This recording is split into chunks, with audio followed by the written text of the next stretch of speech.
ce Congo, un des pays grands sur ce continent et dans le monde. Au nom et pour la gloire de ton Fils, nous avons ainsi demandé. Amen. Comment va se présenter l'ordre du jour? Ce qu'aura été le premier congrès ordinaire du parti Leadership et Gouvernance pour le développement. Sans plus attendre, nous allons donc demander à être rejoints ici par celui qui est le président du bureau du congrès. Il s'agit de Maître Gédéon Lokwa Lomomé, qui proclamera ainsi l'ouverture solennelle de cette séance. Est-ce que Maître Gédéon peut me rejoindre sous vos applaudissements? Bonjour, bonjour. Pour le développement, un parti politique encore en gestation, mais qui crée beaucoup de panique. Comme nous l'avons dit hier, nous avions d'abord convoqué notre premier congrès, qui avait 3 sections. Aujourd'hui, nous sommes à la dernière section que vous allez tout à l'heure prendre connaissance par rapport au rapport qui vous sera lu tout à l'heure.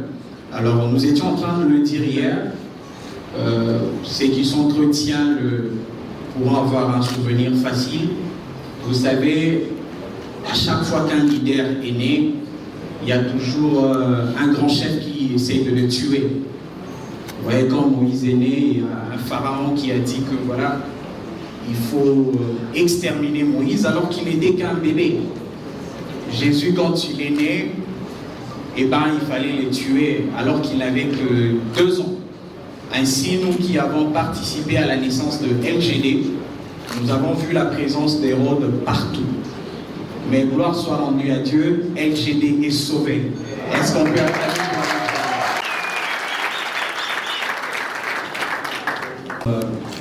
faux président, parce que j'ai assumé cette tâche pendant toutes les sections, mais à ces jours, vous aurez l'occasion de voir le vrai président national de notre parti. Je vous remercie.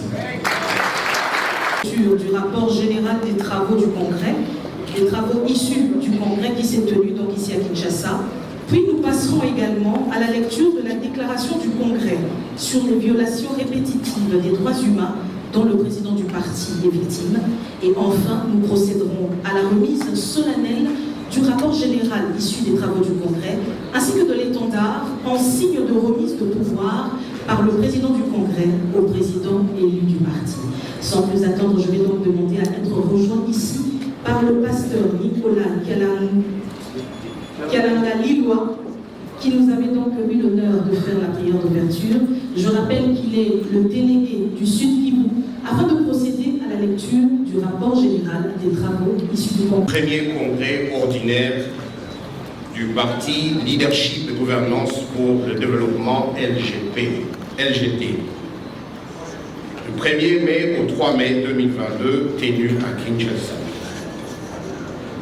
Conformément à la lettre LGD, CF, U, ST, MTN 2/2022 du 3 février 2022, relative à la convocation du premier congrès du LGD, il s'est tenu aux résidences Saint-Pierre-Claver, 644 avenue de la Justice à Kinshasa, Gombe, en République démocratique du Congo, du 1er au 3 mai 2022, le premier congrès ordinaire du parti politique Leadership et Gouvernance pour le développement, LGD en cycle. Ce congrès a rassemblé plusieurs délégués venus de 4 coins du pays pour participer au lancement de cette grande machine politique. Nous tenons à remercier ici chaque congressiste pour sa contribution, son dévouement et son implication personnelle à la réussite des travaux de ce tout premier congrès ordinaire de notre parti. Chers congressistes, l'histoire retiendra le rôle combien important que chacun de vous, chacun d'entre nous, a joué durant ce congrès pour bâtir un parti politique dont l'ambition est de rassembler les Congolaises et les Congolais, décidés à repousser les frontières du sous-développement de la RDC au travers des valeurs de patriotisme, d'altruisme, d'abnégation, de probité morale, d'excellence, de discipline, de conscience du travail ardu, de méritocratie. L'objectif ultime poursuivi étant de faire de la République démocratique du Congo émergente dans un premier temps et une économie développée par la suite. Nous tenons également à remercier tous les intervenants pour la qualité de leurs exposés qui ont permis aux participants du premier congrès ordinaire du LGD d'échanger sur des questions politiques touchant au développement d'une nation. Au cours de notre congrès, les points ci-après ont été inscrits à l'ordre du jour et débattus. Il s'agit de: premier point, la validation des mandats des participants. Deuxième point, la mise en place du bureau du congrès. Troisième point, le rapport des activités du parti dès sa création à ce jour. Quatrième point, la cooptation de nouveaux membres fondateurs. Cinquième point, la modification et approbation de certains articles des statuts. Sixième point, l'élection du président national. Septième point, l'élaboration de la politique générale du parti. Et dernier point, questions diverses. Les travaux se sont déroulés dans un climat empreint de sérénité, cordialité et convivialité, dans le strict respect des lois de la République, des statuts et du règlement intérieur du parti, suivant le calendrier ci-après. Dimanche 1er mai 2022, ouverture solennelle du premier congrès du LGD. Lundi 2 mai 2022, séminaire et échange. Mardi 3 mai 2022, poursuite des travaux et lecture du rapport général du Congrès. De l'ouverture des travaux. Ouvert ce dimanche 1er mai 2022 à 16h par le bureau provisoire du Collège des fondateurs, les travaux du Congrès ont commencé par la présentation des différentes délégations venues de toutes les provinces de la République démocratique du Congo. Après l'adoption de l'ordre du jour de la séance plénière, les congressistes ont procédé à la validation des mandats de chaque délégué. En sigle à la prochaine élection présidentielle. Monsieur Matata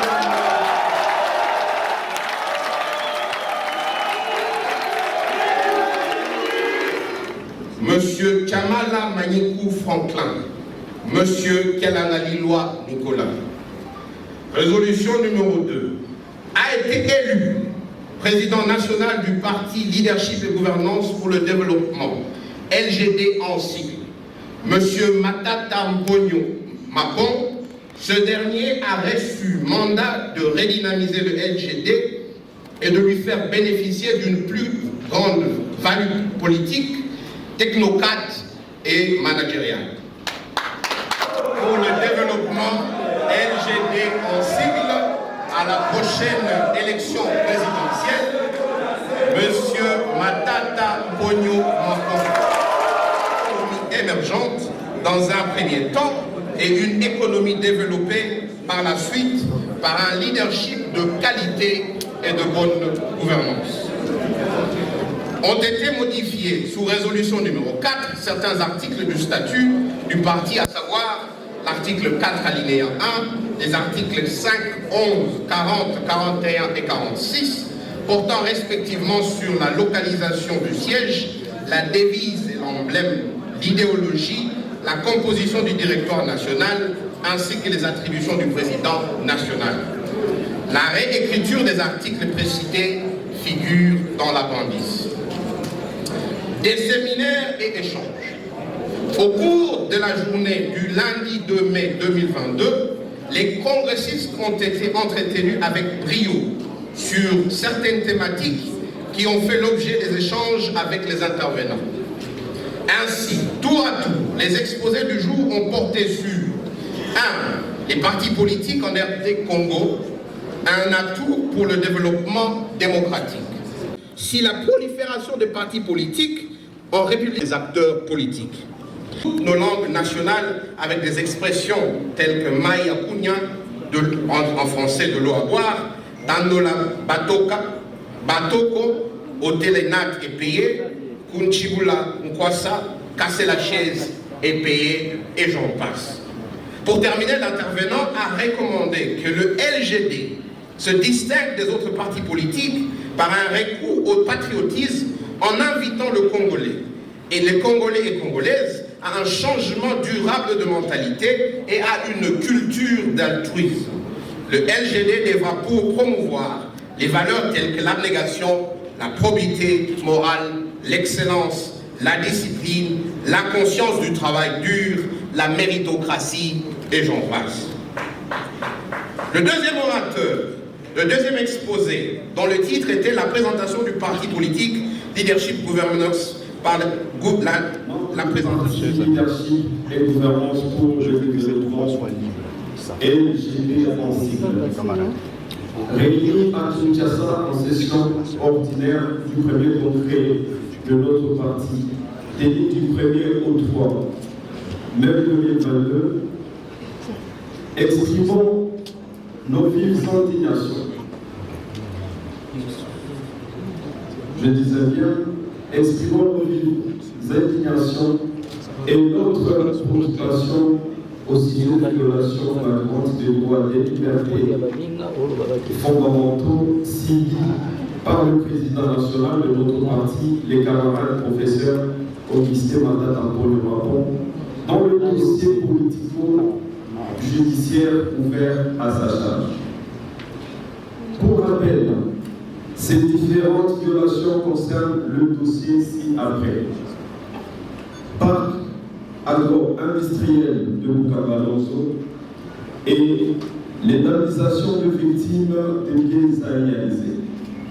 S'agissant du premier dossier, Parc agro-industriel de Bukabalonzo, d'entrée de jeu, un tâtonnement inexplicable du procureur général près de la Cour constitutionnelle a été observé dans les restrictions du dossier et à l'effet, trois réquisitoires à la fois contradictoires, irrationnels et incohérents ont été adressés respectivement au bureau des deux chambres du Parlement, à savoir le Sénat et l'Assemblée nationale. C'était exactement pour demander la levée des immunités du sénateur Matata Paul-Mapon. Tantôt, au cours d'un congrès des deux chambres, tantôt par la seule chambre des sages, ce qui démontre à suffisance que ce dossier est politiquement orienté avec pour objectif d'écarter notre président et candidat à la prochaine élection présidentielle. Malgré cet tâtonnement indigne du procureur général près de la haute cour, une séance plénière sera organisée en date du 15 juin 2021, au cours de laquelle le Sénat rejettera la demande d'autorisation de poursuite formulée par le procureur précité contre le sénateur et président national du LGD, le professeur Matata Paul-Mapon. Face à cet échec criant et ne s'avouant pas vaincu, le procureur général, en complicité avec le bureau du Sénat, reviendra à la charge avec le dossier sur l'indemnisation de victimes et la réalisation. Un dossier sombre, tout insuffisamment documenté, sans preuve, d'ailleurs contesté par la délégation syndicale et la direction générale de la dette publique pour l'autorisation de poursuite contre notre président.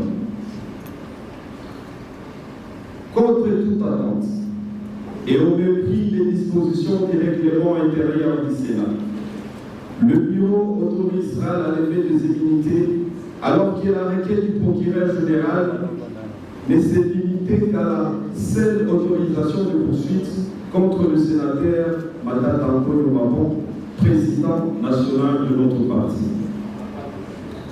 Les dossiers d'indemnisation des victimes de biens à réaliser n'ayant pas donné lieu à une fixation devant la cour, un raccordement frauduleux sera fait pour revenir au dossier de Cabalonzo et le fixer devant la Cour constitutionnelle alors qu'il était déjà rejeté en son temps.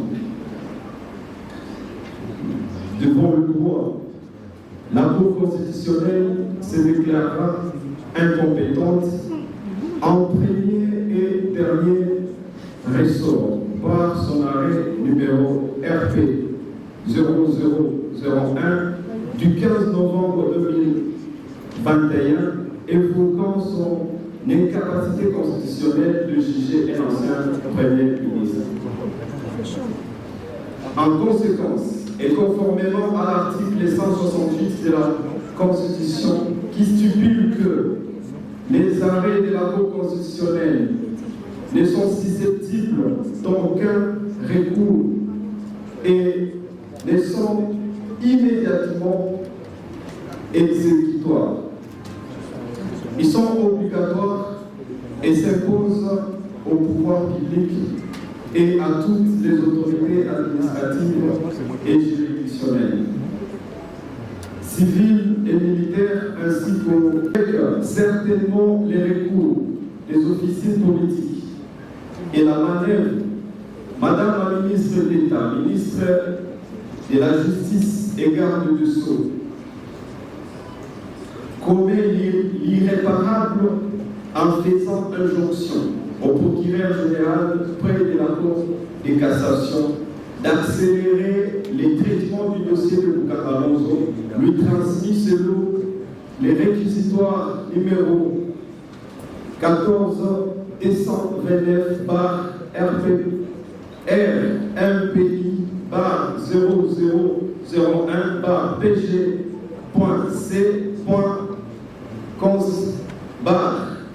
MOB 2021 du 15 mai 2021 du procureur général de la Cour constitutionnelle.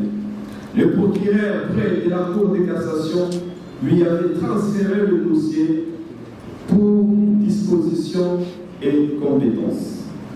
Face à ces graves violations de droits fondamentaux reconnus à notre président national, le sénateur Wadata Paul Mabou, nous, membres du Congrès, fustigeons l'acharnement politique orchestré contre le président national qui s'apparente à des manœuvres dilatoires pour écarter notre président de la prochaine ou des prochaines joutes électorales à l'avenir.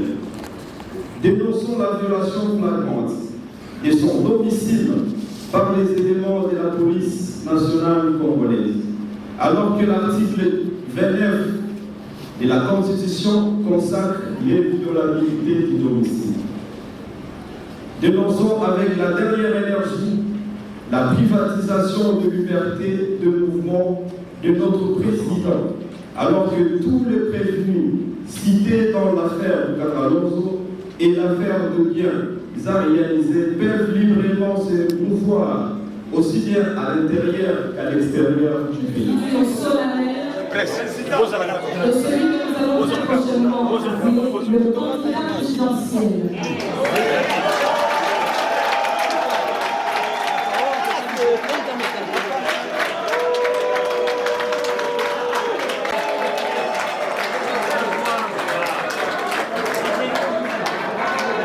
Vous avez également une interpellation à remettre justement le rapport général issu des travaux.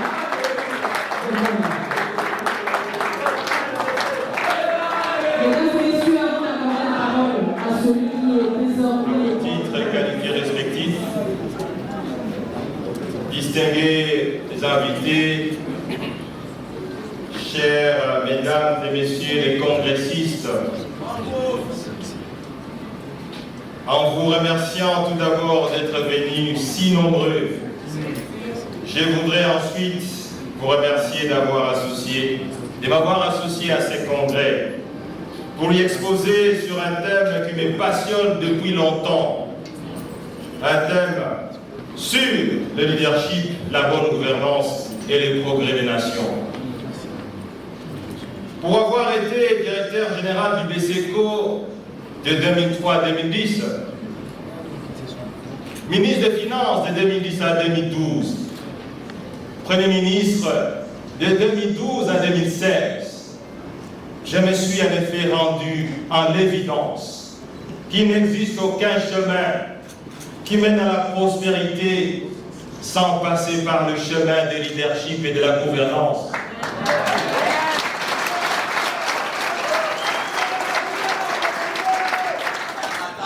Les pays pauvres sont victimes d'un déficit de leadership et de gouvernance caractérisé qui n'a laissé aucune chance de se développer un jour.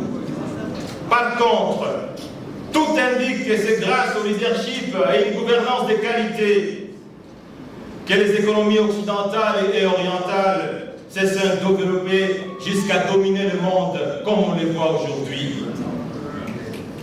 C'est aussi grâce à ces binômes leadership et gouvernance que certains pays pauvres se sont détachés ou sont en train de se détacher de l'emprise de la pauvreté pour rejoindre la famille des économies émergentes avant de rattraper les simples restreintes prisées des pays développés.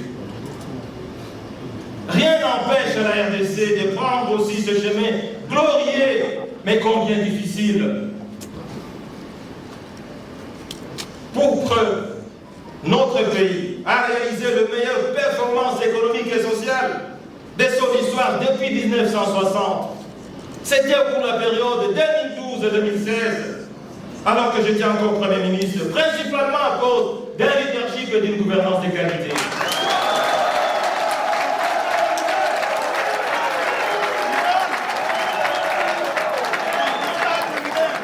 Pour preuve, la RDC a gagné 11 points dans les classements de l'indice du développement humain du PNUD.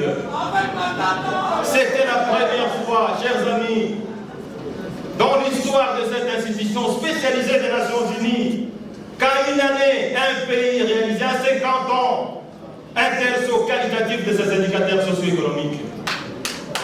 Une performance d'autant plus appréciée qu'elle a été sans appui du programme avec le Fonds monétaire international et sans aide publique budgétaire, ni de la Banque mondiale, ni de la BAD.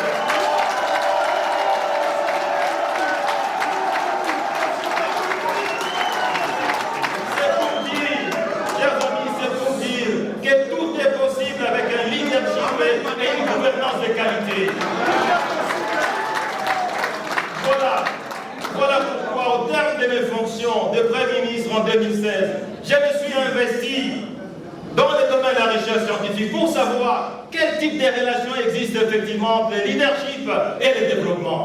Laissez-moi vous dire, chers amis, l'évidence est grave. En effet, tous les progrès des hommes sur la terre, tous les progrès des nations sur la terre sont essentiellement liés au leadership et à la gouvernance de qualité. Les membres fondateurs du LGD ont donc vu juste, ils ont été bien inspirés.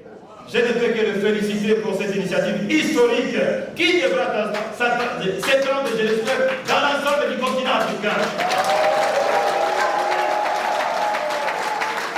Mesdames et messieurs les congressistes, cela fait près d'une année que je suis prisonnier politique dans mon propre pays.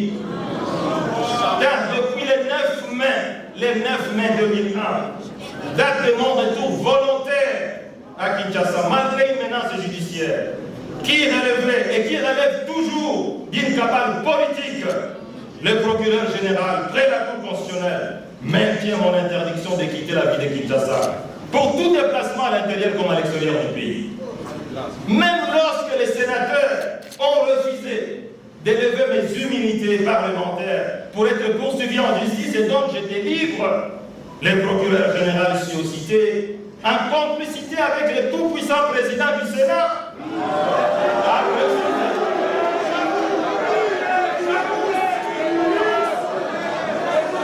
le tout-puissant président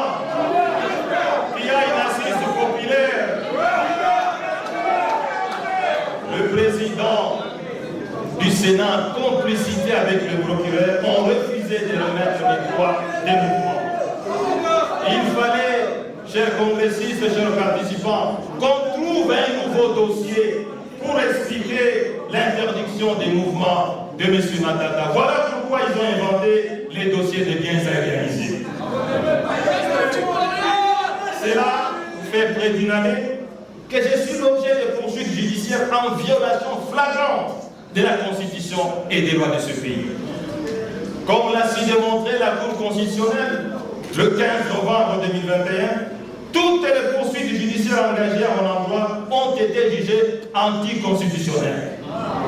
Par conséquent, la Cour s'est déclarée incompétente et a clos définitivement tous les dossiers, y compris celui des biens réalisés.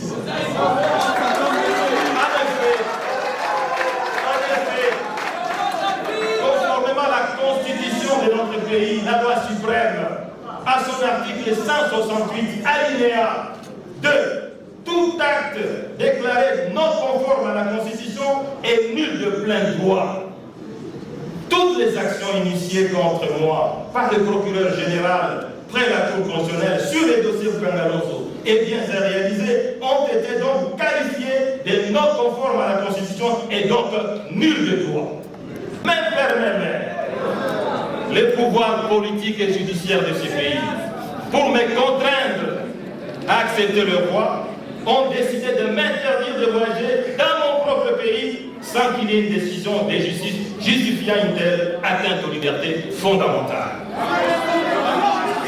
La seule réponse que j'ai eue de ces services d'immigration, la deuxième, l'aéroport de Ndjili, était que, monsieur le sénateur, votre décision de ne pas voyager vient d'en haut. Allez-y comprendre quelque chose, vient d'en haut. Chers participants, cela fait près d'une année que j'écris à plusieurs autorités de ces pays pour savoir qu'est-ce qu'il en est de moi. Peut-être la loi de ce pays interdit de répondre à un prisonnier politique qui n'a rien commis comme infraction. Le procureur général, près la Cour de cassation, à qui le dossier a été transféré abusivement et illégalement pour décision, a reçu plus de 6 lettres de mes avocats et de moi-même. Il n'y a répondu que par le silence. 6 lettres. Le président du Sénat, le tout-puissant, qui a le poids politique, a reçu plusieurs lettres de ma part. Sa seule façon de répondre, c'est le silence absolu. Et il a même osé offenser la Cour constitutionnelle en disant que l'arrêt de cette prestigieuse institution ne concernait pas le Sénat. Le ministre d'État à la justice, parce qu'il s'agit d'elle, s'est immiscé en violation de la Constitution et des lois de la République dans le traitement de mon dossier.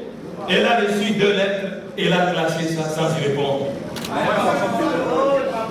Nous avons saisi même le président de la République, garant de bon fonctionnement des institutions. Près de 4 lettres lui ont été adressées.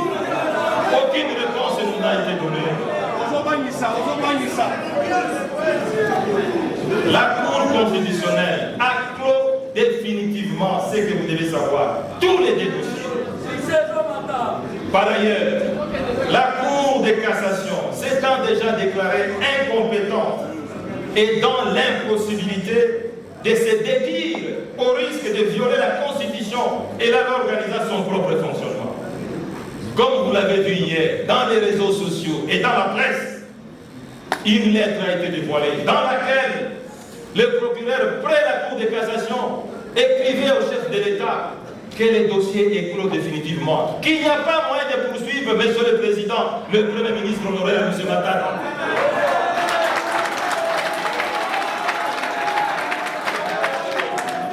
Cela, chers participants, fait près d'une année que l'on m'accuse d'avoir détourné de l'argent du trésor public, des projets du Bukangalozo et bien réalisés, mais sans donner aucune preuve.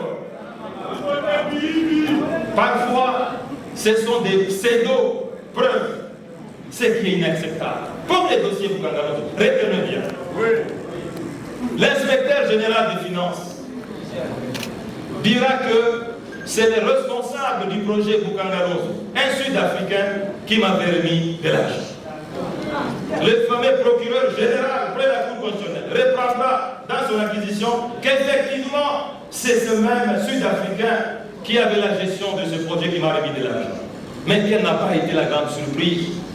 Le même Sud-Africain déclara qu'il n'a jamais remis $1 à M. Matata et qu'il n'avait jamais vu. Oui, les dossiers étaient vides, mais jusqu'aujourd'hui, il n'a jamais classé.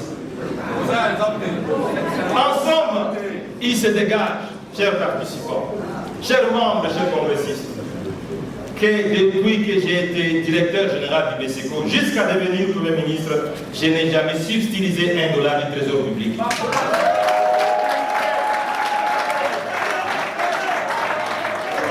Je suis par contre poursuivi pour avoir refusé de faire comme les autres politiciens de notre pays, c'est-à-dire détourner l'argent du trésor public, le placer dans les comptes extérieurs, acheter des villas et des appartements, acheter des terrains dans la ville de Kinshasa.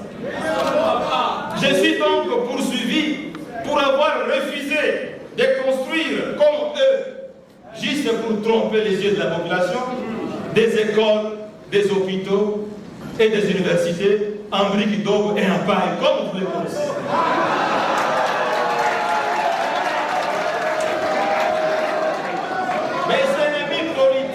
Mes ennemis politiques me reprochent, inimaginable mais vrai, d'avoir construit en tant que promoteur privé une école primaire et secondaire de qualité au profit de la population démunie, au profit principalement de cette population qui n'a pas les ressources pour étudier. On me reproche d'avoir construit un hôpital aux standards internationaux où même les Congolais les plus démunis peuvent être soignés gratuitement. On me reproche d'avoir construit une université technologique de haut niveau où les enfants des 26 provinces étudient et ne sont pas complexés de n'avoir pas été à l'Europe. Mesdames et messieurs les congressistes, j'ai refusé de faire comme eux et je refuserai de toujours faire comme eux.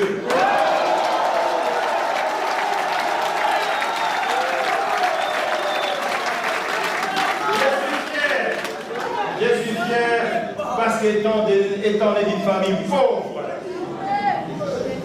d'avoir refusé d'acheter une maison, un appartement, un terrain à l'extérieur du pays. Je suis plutôt fier d'avoir construit la meilleure maison de ma vie à Kindu, ma ville natale.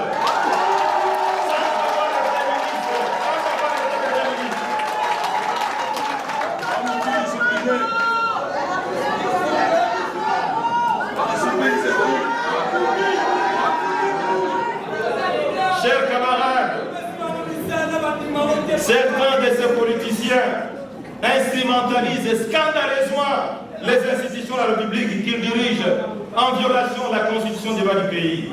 Heureusement que vous êtes là, la population congolaise, l'ultime arbitre et les grands bénéficiaires des fruits de cette bonne gouvernance.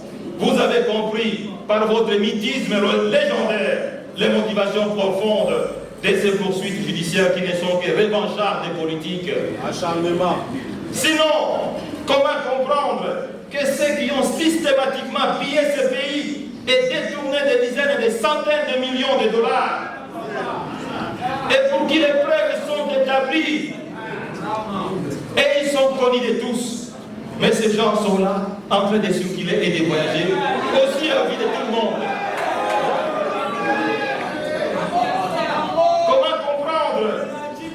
Que ces bandits financiers sont même protégés et promis dans cette République.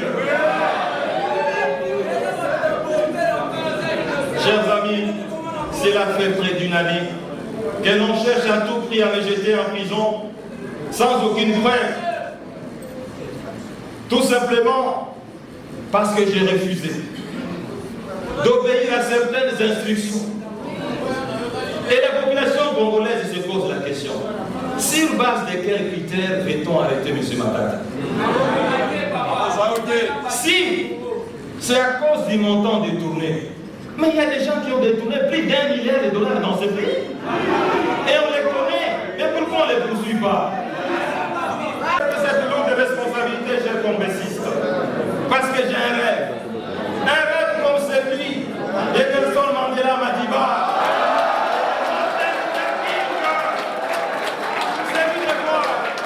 Celui de voir un homme noir comme vous et moi, de retrouver son honneur et sa dignité, comme les autres citoyens du monde de toute autre race. Ce rêve est celui de mettre fin à une nouvelle forme de colonisation et de ségrégation qui se vit en Afrique et en RDC. Cette fois-ci, une colonisation économique qui s'est installée depuis l'indépendance des nations, celle de l'exploitation de l'homme noir par son propre frère noir au pouvoir. Une exploitation honteuse de la majorité des Noirs par une minorité des Noirs au pouvoir, croyant être rusée et intelligente. Enfin, j'accepte d'être candidat parce que j'ai un rêve, comme celui de tous les Congolais que vous êtes, de voir la RDC devenir une économie émergente, comme la Corée du Sud, qui était au même niveau que la RDC en 1960.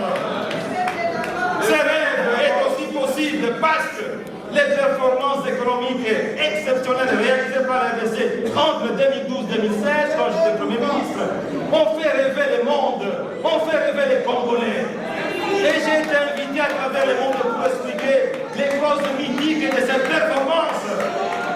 Voilà pourquoi ces rêves d'émergence, depuis lors, a disparu, depuis que je suis parti, comme un serpent de mer.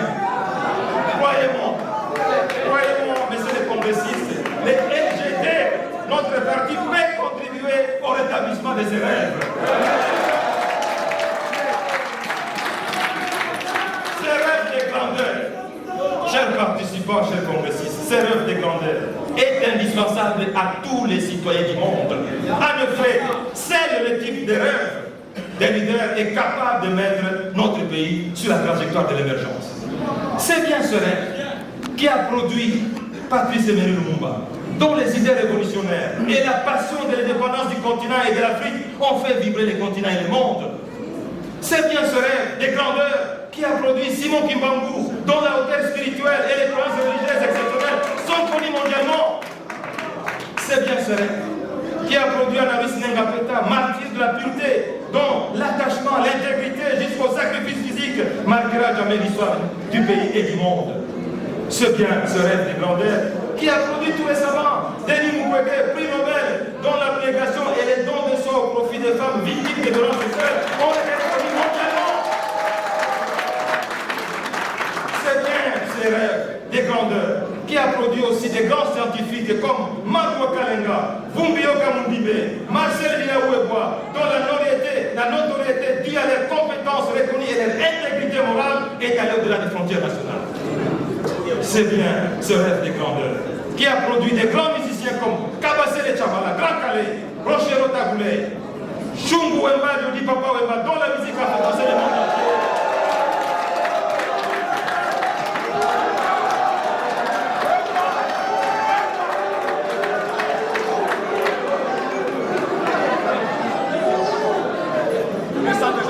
C'est bien ce rêve de grandeur qui a produit des grands footballeurs de renommée internationale, voire mondiale, comme Kazani Mwamba, Kalala Mukendi, les bombardiers, Daï Mukumula, dont les records depuis marqué à une phase de finale de la Coupe d'Aviation depuis 1974 n'a jamais été égalé jusqu'aujourd'hui.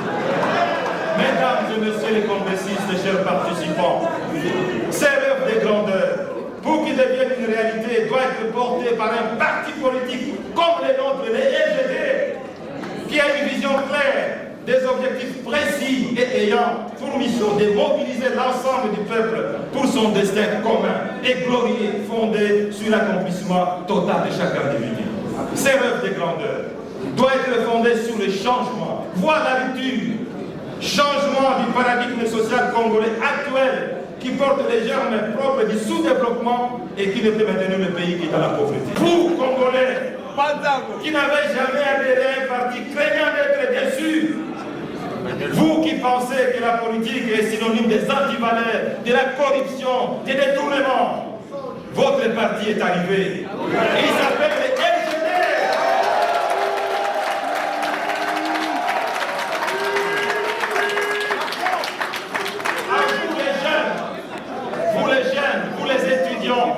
les entrepreneurs, les chômeurs, les agents du secteur privé, du secteur public.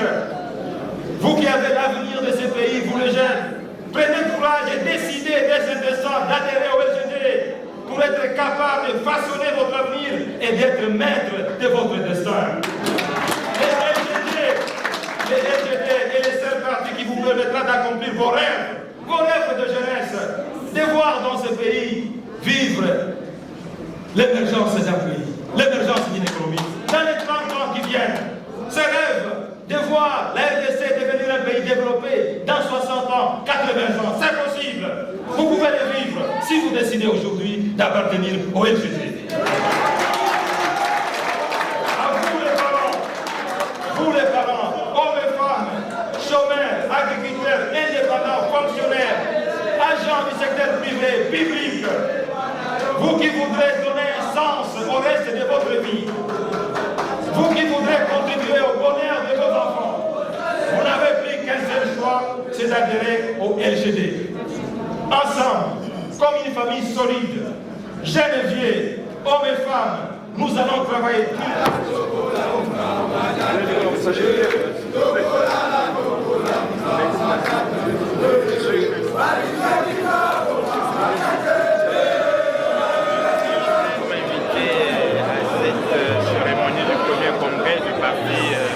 leadership et gouvernance pour le développement. Je suis fier de propos que j'ai entendus dans la mesure où les fédérations ont toujours voulu rechercher le développement à travers la bonne gouvernance et le leadership éclairé. Si ce genre d'initiatives peuvent être prises et qu'ensemble, comme Congolais, nous avons des objectifs de devenir de ce pays, je pense que et par la suite pays développés. Mais je vous dis en passant, pour résumer, les LGD, ce n'est pas simplement un parti politique, c'est toute une stratégie de combat. Non pas contre les hommes, mais de combat contre la pauvreté. Afin de combat contre la pauvreté, envie de pouvoir engager le pays sur la trajectoire de son décollage. C'est ça l'LGD et les gens vont s'apercevoir que c'est ça l'école. Parti à travers le pays parce que les petits pôles de représentation du pays à travers nos provinces sont là, ce sont nos fondateurs et d'autres. Et c'est avec eux que le parti va rapidement se déployer à travers toutes les provinces, vous le verrez, parce que nous y avons déjà des représentations depuis beaucoup d'années. Les gens ne s'en doutaient pas, mais on y avait déjà une représentation et les partis existent maintenant formellement et donc nous allons rapidement dérouler la machine de l'implantation du parti et en même temps, nous serons en pré-campagne pour dire aux Congolais qu'il faut voter utile, il faut voter Matata Ponyo-Mapon parce que le pays a besoin de lui. Peuvent utiliser un outil qui peut servir notre pays à retrouver sa grandeur, un outil qui peut nous aider tous à réaliser ses rêves qui a été malheureusement tué au fil des ans. Il en est maintenant aux Congolais de faire leur choix. Le choix du destin, d'un destin meilleur, d'un destin de grandeur, d'un destin d'un avenir prospère pour eux et pour leurs enfants. Eshima, votre magazine qui bat au rythme de l'actualité. Une réponse à vos besoins en information, un éclairage dans divers domaines. Impartial, documenté, instructif. Eshima au cœur de l'info. Retrouvez la nouvelle édition. À la une, entretien exclusif de la ministre d'État, ministre de la Justice, Rose Mutombo Kiese. Depuis son arrivée à la tête du ministère de la Justice, Rose Mutombo Kiese s'attelle à remodeler le système judiciaire congolais, administrer une justice équitable à tous les citoyens, lutter contre la corruption et s'assurer d'une bonne administration judiciaire. Voilà les leitmotivs de ses actions. Dans cet entretien exclusif, Rose Mutombo évoque le bilan passé à la tête de ce méga ministère, hausse du salaire des magistrats, fin de l'impunité, amélioration des conditions carcérales, la garde des Sceaux s'exprime. Retrouvez l'intégralité du magazine Eshima dans les kiosques. Eshima Magazine, un nouveau standard d'information.